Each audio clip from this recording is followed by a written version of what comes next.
Hey Max Part, kamusta kayo? At ngayon pag-uusapan natin ang mga dahilan kung bakit mas namimiss ka na lalaki kapag hindi ka na nakakausap.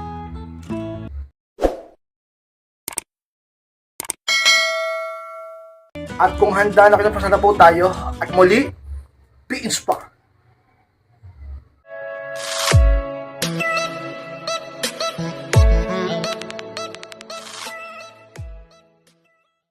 At ang unang dahilan, Max Part, kung bakit mas namimiss ka na lalaki kapag hindi ka niya na nakakausap is nagkakaroon siya ng oras para isipin ka. Yan ang unang dahilan dyan kay Inspired. Kung bakit mas namimiss ka na lalaki kapag ikaw hindi ka na nakakausap. Halimbawa, nag-no contact rule ka sa kanya. 'Di ba? Sa kung ano man dahilan, nag-away kayo o sobra na siya sa'yo. O niloko ka niya o sabihan sinaktan ka niya. Ngayon, isa yun sa mga dahilan bakit namimiss ka na lalaki, bakit biglang napapaisip siya sa'yo, magugulat ka na lang, malalaman mong namimiss ka niya o nangangamusta sa'yo o naghahabol na sa'yo. Kasi nga, nagkakaroon siya ng oras para isipin ka. Kaya nga lagi ko sinasabi sa inyo, bigyan nyo siya ng pagkakataong isipin ka. Bigyan nyo ang kapangyarihan ng no contact rule na gumana sa kanya. Magtiwala kasi kayo sa proseso. Hindi yung masyado kang takot, hindi yung masyado kang naiinip, ayaw magsakripisyo, ayaw magtiis. Kay Inspired, namimiss ko siya kay Inspired, baka kasi mawala siya. Mas lalo yung mawawala kung hindi ka marunong magsakripisyo at magtiis at maghintay. Hayaan mong bumalik ang halaga mo. Hayaan mong masabi niya sa kanyang sariling mahal ka pa rin niya. Kusayang babalik sa'yo. Diba? Hindi yun magbabago kung hindi mo siya tuturuan ng leksyon. Mamimiss ka niyan kapag talagang nag-no contact ka sa kanya sa kung ano man dahilan, kung sobra na siya sa'yo. At sa mga dahilan ngayon, magkakaroon siya ng pagkakataong isipin ka sa mga panahong wala kang message, sa mga panahong hindi ka nagre-reply, sa mga panahong hindi ka na naghahabol, sa mga panahon kay Inspired na okay ka. Talaga naman, mapapaisip yan sa'yo. Magkakaroon siya ng panahon para isipin ka. Kung noon wala siyang panahon para isipin ka, wala siyang oras para isipin ka, kahit nasabihin natin gustuhin man niya, talaga namang siya mismo sa sarili niya, mas pinipili na lang niya na gawin ng ibang bagay o isipin ng ibang bagay. Diba? Ayaw kanyang isipin. Kasi iniisip niya, naghahabol ka naman Ayaw kanyang isipin. Noon, kasi, iniisip niya, mahal na mahal mo naman siya. Nandiyan ka lang naman. Masyado siyang kampante. Masyado siyang komportable. Masyado siyang nagyayabang sa'yo. Tumaas ang pride niya sa'yo. Dahilan kung bakit mas pinipili niya pang isipin ng ibang babae, ang isipin ng ibang bagay kaysa sa'yo. Pero ngayon, ka-inspired. Talaga naman, hindi na kayo nagkakausap sapagkat nagdesisyon ka na huwag siyang kausapin, ay mamimiss ka niya sapagkat sa katagalan ay hindi niya mapipigilan sarili niyang isipin ka. Sa mga pinakasikretong dapat mong tandaan upang mamiss ka na lalaki at bumalik sa iyo at magka-iskrit matuto siya at muling bumalik ang pagmamahal niya sa iyo, ka-inspired. At malawang dahilan, Max Part, kung bakit mas namimiss ka na lalaki kapag hindi ka na nakakausap is sapagkat bumabalik sa isip niya lahat ng masayang sandali niyo. Yun ang pangalawa kay Inspired. Yung pinakatotoo. Akala nyo ba, pa-chill-chill lang siya ngayon, kahit pa sabihin natin kasama niyo yung kabit niya, o sabihin kasama niyo yung tropa niya, o sabihin natin na talagang hindi siya nagpaparamdam sa'yo, o nag-away kayo, matindi ang nangyari sa inyo, akala mo ba hindi ka niya naaalala? Akala mo ba hindi ka niya naiisip? At matagal na kayo hindi nagkakausap? Akala mo nalimutan ka na niya? Pero ang totoong lalaki kay Inspired, nakaalala yan, naalala niya lahat ng mga masayang sandali niyo. Sabi ko nga, ang pag-ibig, hindi naman agad nawawala yan. Nandiyan pa rin yan. Napapalitan lang ng ibang emosyon. Galit, tampo, inis, at iba pa. Pero ang pag-ibig, natatabunan lang yan. Kailangan lang mailitaw ulit. Di ba isa sa mga dahilan? Mawabalik sa isip niyo yung mga masayang sandali niyo. Kaya kung nga tingnan niyo, kung manonood kayo ng mga movie, mga love story, na palabas, di ba, meron doon, may, with music pa nga, di ba? With music pa nga May background music pa na habang iniisip ng lalaki yung babae, di ba? Nagkahiwalay sila, nag-away sila. Tapos merong naaalala nila isa't isa. Di ba? Uso yung dati yung mga 90s, di ba? Mga sa palabas natin sa mga Pinoy. Sa mga love story. May background music pa. Tapos naalala yung mga nangyari sa kanila dati. Naalala yung kung paano sila nagkakilala. Lahat yun, ganun din mangyayari din sa sino man tao yan. Na umiibig at nakipagrelasyon. Naalala niyo mga sa sandali nyo. Kung paano kayo nagkakilala, kung sa kayo nag-date, kung paano mo siya sinagot, at iba pa, ka-inspired. Kaya napakahalaga na paminsan-minsan tiisin mo rin na lalaki kapag sobra na. Para lahat yan ma-realize niya. makita niyang mahal ka niya, makita niyang may value ka, at magkaayos kayo, magbago siya, ka-inspire. At ang pangatlong dahilan mga ka-inspire kung bakit mas namimiss ka ng lalaki kapag hindi ka na nakakausap is, hindi niya mapigil na ma-curious sa'yo. Yun ang pangatlo ka-inspire.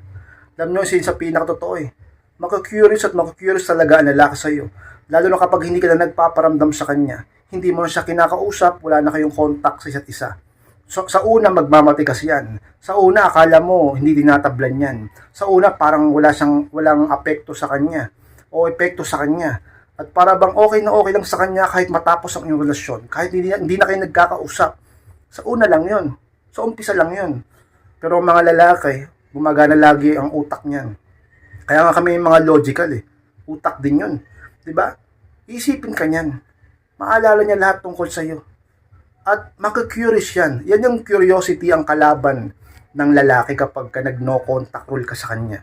Kapag hindi mo siya kinakausap, kapag hindi ka na naghahabol sa kanya, yung curiosity na yan, yung kuryosidad na yan, ang siya magiging kakampi mo. Sandata mo na mismong nasa isip niya. Siyang gugulo sa kanya. Hindi siya patatahimikin yan. Guguluhin siya lagi niyan. Minsan nga hindi siya papatulugin yan At kahit pa sobrang talaga naman nagtatrabaho siya, sobrang busy niya, i-istorpuhin siya niyan. Yung curiosity niya, ang magiging kakampi mo sa pagbabalik ng halaga mo para sa kanya. Hindi niya mapipigil na ma-curious sa'yo. Maraming katanungang mapasok sa utak niya, maraming katanungang maiipon sa utak niya. At yung mga bagay na yun, na katanungan na gugustuhin niyang hanapan ng sagot. Maku-curious siya lagi kung ano ang totoo. At kaya nga, di ba, kung minsan biglang nangangamusta, biglang nangi-stalk, biglang nakikipagbalikan, biglang nagsusorry. Hindi na kaya Curious na sa'yo. At yung curiosity na yon, dahilan kung bakit lagi siyang isip sa'yo, yung pag-iisip niya sa'yo, yun ang dahilan kung bakit babalik ang halaga mo. Iisipin niyang kailangan kanya sa buhay niya. Iisipin niyang dapat pala ginawa niyang lahat para wag kang mawala dahil isip siya ng isip sa'yo di ba? Meron kang halaga, isipin niya meron kang halaga. Kasi kung wala kang halaga, hindi na yun mag-iisip sa'yo, wala rin pakialam sa'yo. Kaya napakahalaga na mag-no contact rule kung kinakailangan. Sapagkat yung curiosity na yan na magbabago sa utak at puso niya patungkol sa'yo, hahanap-hanapin ka niya. Gugustuhin niyang hanapin ka. Gugustuhin niyang malaman ng totoo. Gugustuhin niyang makipagbalikan sa'yo. Mamimiss ka niya, ka-inspire. At ang pang-apat na dahilan, Max-Part, kung bakit mas namimiss ka na lalaki kapag hindi na kayo nagkakausap is, biglang tumataas ang value mo sa kanya. Pang-apat kayo, Spart, sa pinakatotoo yan. Tumataas ang value ng isang babae kapag siya ay talaga namang namimiss ng lalaki. Kaya, di ba nga, sabi ko sa inyo, kapag sobra ng lalaki sa inyo, sobra ng boyfriend mo, sobra ng mister mo sa iyo, sinasaktan ka na, niloko ka na, lagi ka ng pinapaiyak, ang emosyon mo, ka-inspired, gamitan mo ng no contact rule. Walk away ka, di ba? Kailangan mo yan para hindi ka lubusang ma-stress at talaga namang makahinga ka at makapag-isip-isip siya at matigil ang puro away nyo at ang pananakit ng damdamin mo.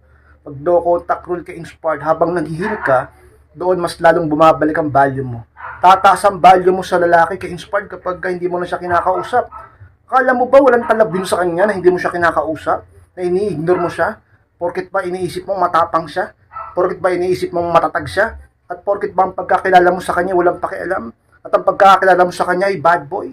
Kahit ano pa ang personality niya, tatablan niyan sa no contact rule. Mag-curious yan sa'yo. Maaalala ka niya. Hindi niya gugustuhin ka-inspire na guluhin siya lagi ng curiosity niya. Mamimiss ka niyan. Sa pinakatotoo. Diba? Kaya kailangan talaga mag-no contact rule kapag kakailangan na. Tiisin mo lang, matuto ka lang maghintay. Hindi yung natatakot kang mag-no contact sa kanya kasi mahal mo siya. Natatakot kang mag-no contact sa kanya baka mas lalo siya magalit. Magagalit talaga yan. Isipin niya nagmamalaki ka. Pero sa umpisa lang yun. Yung galit na yun, mapapalitan nyo ng pagkamis sa'yo. Mag-no contact rule kung kinakailangan. Lumayo kung kinakailangan. Hindi yung tinitiis mo yung pananakit niya. Tinitiis mo yung pagmumura niya. Minumura ka na lagi. Tinitiis mo yung panluloko niya. Hindi naman siya nagbabago. Diba? Huwag kang masyadong marupok. Huwag kang martir. Kaya ka ginaganyan ng lalaki. Yun ang dahilan kung ba't mas namimiss ka ng lalaki ka-inspire. Sa mga dapat mong tanda at huwag mong tatanggalin sa isip mo. Sa mga dahilan kung bakit mamimiss ka niya kapag hindi na kayo nagkakausap ka-inspire. Panglimang dahilan mga kaspart kung bakit mas namimiss ka na lalaki kapag ka hindi na kayo nagkakausap is dahil meron siyang nabuo na attachment sa'yo ng palima ka-inspire na dahilan. At pinakahuli, alam nyo, since sa pinaka ano talaga, legit at accurate, kasi merong attachment na nabuo.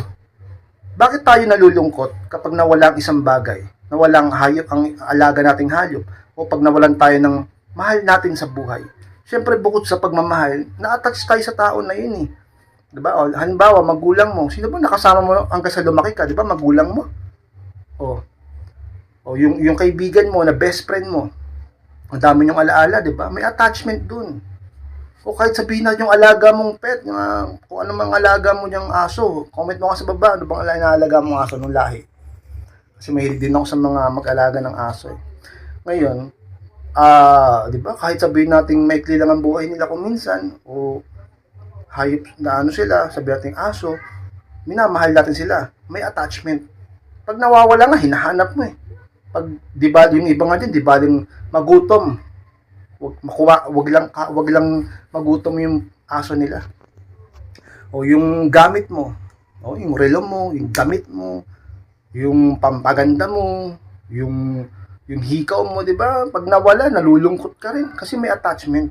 Pinahalagahan mo eh. Pinahalagahan ka din kasi nga. Oo, nag-away kayo, nawala ng lamig ang pag-ibig, pero may attachment. Naging bahagi ka ng buhay niya. Noon halos araw-araw kayo nakikita. Noon halos araw-araw kayo nagkakausap. Nakakabuo ng attachment. Yun ang dahilan kung bakit ka-inspired, nahihirapang makipaghiwalay, nahihirapang makalimot, nahihirapang makamove on dahil na-attach. Mamimiss ka niyan, lalo na kapag di na kayo nagkakausap, hindi na kayo nagkikita, hindi na kayo magkasama, naghiwalay kayo, sabihin natin ka-inspired, ang layo ng distansya nyo, at wala na kayong connection, mamimiss ka niyan sapagkat naging bahagi ka ng buhay at minahal ka niya. At muli ang babalik sa iyo kapag tumaas na muli ang value mo sa kanya. Huwag ka lang maging marupok, huwag ka lang maging martir, maghintay ka ng tamang pagkakataon, hintayin mo siya kung kailan siya magme-message sa iyo at babalik sa iyo. Hindi yung ikaw ang nanggiging marupok at naghahabol ka ulit. Magno-no contact ka pero hindi mo itutuloy-tuloy. Magno-no contact ka pero hanggang gitna ka lang. Magiging marupok ka at magmamakaawa ka ulit sa kanya. E di ginawa mo lang parang anong sarili mo niyan. Kaya inspired mo ganun. Pag nag-no contact ka, ituloy-tuloy mo. Hanggang ang lalaki ay matauhan, tumaas ang value mo, bumalik sa'yo at magkaayos kayo. At kapag bumalik naman sa'yo, huwag ka agad bibigay. Pahirapan mo din, magpa-hard to get ka din. Dapat magpaligaw ka, magpasuyo ka, mag-effort dapat siya. Mamimiss ka niyan. Imposibleng hindi ka mamiss niyan kapag ka nag-no contact ka at di na kayo nagkakausap sapagkat naging bahagi ka ng salit buhay niya. May attachment niyan. Binahal ka niyan. Hanggang ngayon, mahal ka pa rin yan. At mas lalo kanyang mamahalin kapag hindi mo pinakitang marupok ka. Ka-inspired. Max-Spard, maraming salamat po sa pagtapos ng vlog nito. Huwag pong kalimutan na mag-like, comment, and pakishare na rin ng video na ito upang makatulong tayo sa iba. Sa mga hindi pa po nakaklik-subscribe, click nyo yung subscribe Max-Spard, click nyo po notification bell upang malaman nyo pag may bago akong upload. Sa mga gustong humingi ng payo, magpa-coaching, pakimessage ako sa aking Facebook, ayun yung profile picture ko at pangalan ko. Kapag hindi nyo ako makita sa FB dahil hindi raw ma-search kung minsan, hindi ko alam kung bakit. Sa messenger nyo search Alvin Capa. Chat nyo ako doon pag nakita niya. Maraming salamat Max-Spard. Mag-ingat kayong lahat at mahal ko kayo. At muli, be inspired.